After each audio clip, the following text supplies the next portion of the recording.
দেখবেন এই জায়গায় আপনার এই ধরনের কিছু ছোট ছোট এইভাবে রেখা উঠবে।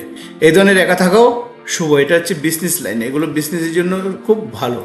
এই যে এই ধরনের রেখা থাকবে, আপনার এখানে ছোটো ছোটো রেখা থাকবে, এখানে রেখা থাকবে।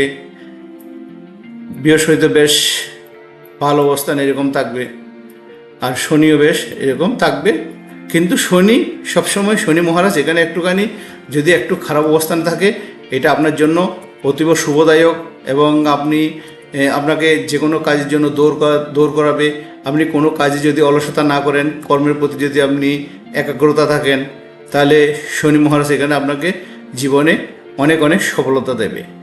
তো এই ধরনের হাতের রেখা থাকলে যদি আবার দেখা যায়, যদি কোনো রেখা চন্দ্রের ভাগ্যরেখা দেখাচ্ছে, চন্দ্রের দিকে দৃষ্টি দিচ্ছে, খুব শক্তিশালী অবস্থানে এখানে আমরা ব্রেন লাইনটাও দেখছে।